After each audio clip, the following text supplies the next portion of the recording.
Assalamualaikum warahmatullahi wabarakatuh. Kenalkan, nama saya Nur Indisa, mahasiswa IAIN Pekalongan dari jurusan Komunikasi dan Penyiaran Islam.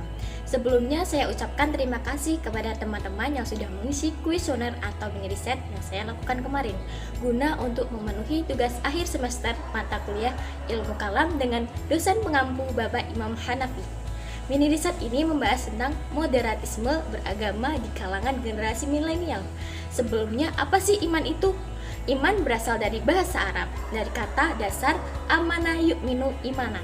Artinya beriman atau percaya, yang berarti kepercayaan yang meresap ke dalam hati dengan penuh keyakinan, tidak bercampur dengan syak atau ragu, serta memberi pengarah bagi pandangan hidup, tingkah laku, dan perbuatan sehari-hari. Soal yang pertama, seberapa penting sih iman bagi kehidupan? Dari mini riset yang saya lakukan mengenai peran iman bagi kehidupan, dan jawabannya bermacam-macam. Ada yang sangat penting ataupun cukup penting. Iman memegang peran penting dalam kehidupan, apalagi di zaman generasi milenial ini. Orang yang tidak beriman hidupnya akan tidak terarah dan dihanyutkan oleh hawa nafsu tanpa adanya tujuan yang hakiki. Iman diturunkan oleh Allah Subhanahu wa Ta'ala sebagai aturan yang menjaga keutuhan manusia dan keberadaannya di muka bumi. Dengan aturan yang diberikan oleh Allah Subhanahu wa Ta'ala, itu manusia mengetahui bahwa kehidupan itu mempunyai tujuan. Dari sini dapat disimpulkan bahwa dengan kita mempunyai iman, kita dapat membuahkan akhlak yang mulia, menjaga kita dari kemaksiatan, dan mengangkat derajat kita di hadapan Allah Subhanahu wa Ta'ala. Iman juga bisa diartikan sebagai amal yang paling utama di sisi Allah Subhanahu wa Ta'ala. Abu Dzar meriwayatkan, ia berkata, saya berkata kepada Rasulullah, ya Rasulullah, amal apa yang paling utama? Rasul menjawab, beriman kepada Allah Subhanahu wa Ta'ala dan jihad di jalannya. Poin kedua, apakah kalian semua mengenal akidah Ahli Sunnah wal Jamaah dan apa hakikatnya dari akidah Ahli Sunnah wal Jamaah? Dari riset yang saya lakukan pada kalangan generasi milenial, itu sudah mengenal apa itu akidah Ahli Sunnah wal Jamaah, dan dapat disimpulkan bahwa akidah Ahli Sunnah wal Jamaah adalah suatu keyakinan yang menjadi landasan kita untuk beribadah kepada Allah Subhanahu wa Ta'ala. Dan juga ada yang mengatakan bahwa hakikat Ahli Sunnah wal Jamaah itu adalah orang-orang yang berpegang teguh dengan sunnah Nabi Shallallahu Alaihi Wasallam dan sunnah para sahabatnya. Pada hakikatnya, Ahli Sunnah wal Jamaah adalah ajaran Islam yang murni sebagaimana diajarkan dan diamalkan oleh Rasulullah SAW bersama para sahabatnya. Ketika Rasulullah menerangkan bahwa umatnya akan tergolong menjadi banyak sekali golongan, 73 golongan, beliau menegaskan bahwa yang paling benar dan selamat dari sekian banyak golongan itu hanyalah Ahli Sunnah wal Jamaah. Ahli Sunnah wal Jamaah adalah golongan pengikut setia pada As-Sunnah wal Jamaah, yaitu ajaran Islam yang diajarkan dan diamalkan oleh Rasulullah SAW bersama para sahabatnya pada zamannya itu. Poin yang ketiga, iman itu apakah pasrah atau harus usaha sendiri atau ikhtiar dan doa berkeseimbangan? Nah, dari riset yang saya lakukan jawabannya bermacam-macam. Ada yang mengatakan bahwa iman itu pasrah, dan juga ada yang mengatakan harus aktif usaha sendiri. Dan ada pula yang mengatakan dengan ikhtiar, doa yang berkeseimbangan. Nah, kita sebagai seorang muslim setidaknya jangan pasrah saja, tetapi harus ada usaha, ikhtiar, dan berdoa. Saling berkeseimbangan, karena dengan kita pasrah saja itu tidak cukup dan sia-sia. Dengan kita berusaha, ikhtiar, serta berdoa, maka kita bisa mencapai tujuan yang terarah dalam kebaikan. Selanjutnya, poin keempat, menurut kalian orang yang berbuat berdosa itu kafir atau munafik atau masih mukmin?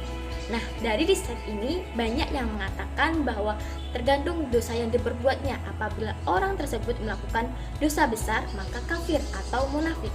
Dan juga pula ada yang mengatakan orang yang berbuat dosa itu masih tergolong orang mukmin. Nah, dari Hasan Al-Basri berpendapat bahwa orang yang beriman yang melakukan dosa besar tetap dapat disebut orang mukmin, dan perbuatan dosa besar tidak mempengaruhi kadar keimanannya. Alasannya, keimanan merupakan keyakinan hati dan tidak ada kaitannya dengan perkataan atau perbuatan. Selama seseorang itu masih mempunyai keimanan di dalam hatinya ataupun perbuatan atau perkataannya, maka ia tetap dikatakan sebagai mukmin. Selanjutnya, poin yang kelima, apakah dengan melaksanakan ajaran aswaja bisa membentuk sikap yang santun, toleran dengan beda agama, ramah sesama, dan cinta bangsa? Nah, dari riset kemarin ada banyak yang menyatakan bahwa ya, dengan ajaran aswaja kita bisa bersikap santun, bertoleransi antar agama, ramah dan cinta tanah air.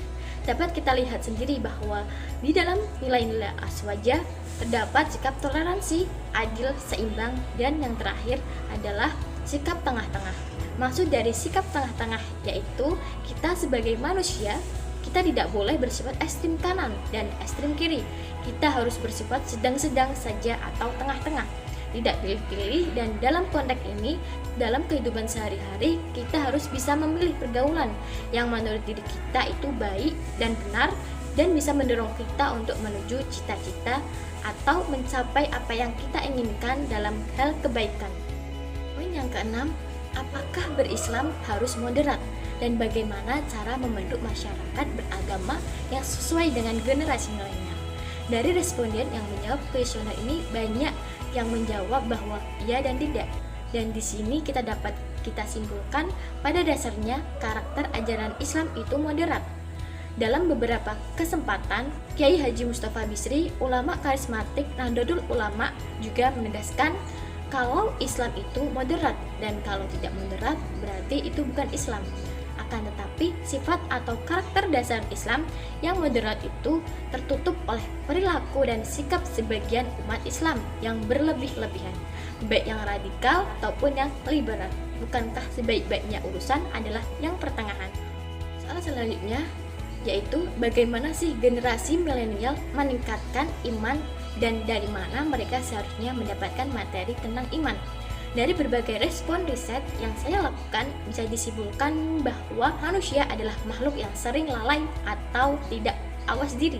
Untuk itu, masalah iman pun juga bisa menurun tanpa mengenal waktu.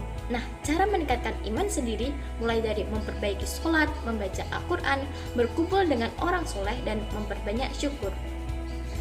Kunci dari semua jalan meningkatkan iman adalah menjalankan semuanya secara bertahap, konsisten, sungguh-sungguh, niat yang lurus, dan selalu berusaha untuk mencari lingkungan atau proses kondisi diri yang baik.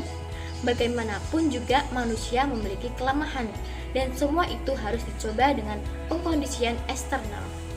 Tanpa konsisten yang tinggi, tentu saja iman tidak akan meningkat, justru malah stagnan atau bahkan melemah. Maka itu, iman kita jika ingin meningkat itu harus dipupuk terus-menerus, dipelihara, dan jangan sampai terperosok jurang kesesatan yang lebih dalam. Untuk itu, umat Islam harus senantiasa mengingat bahwa sekali terpuruk maka setan akan selalu menggoda untuk jauh lebih dalam. Sebelum terpuruk, maka jangan sampai kita mendekati atau menyentuh lingkaran yang dibuat oleh setan untuk menjebak manusia. Mendapatkan materi tentang iman ini banyak yang menjawab didapat dari mana saja, mulai dari kita membaca, guru, kiai, bahkan dari lingkungan masyarakat kita sendiri. Nah, itu saja hasil riset yang saya lakukan. Kurang lebihnya mohon maaf, semoga bermanfaat. Wabillahi taufik wal hidayah, waridho wal inayah. Wassalamualaikum warahmatullahi wabarakatuh.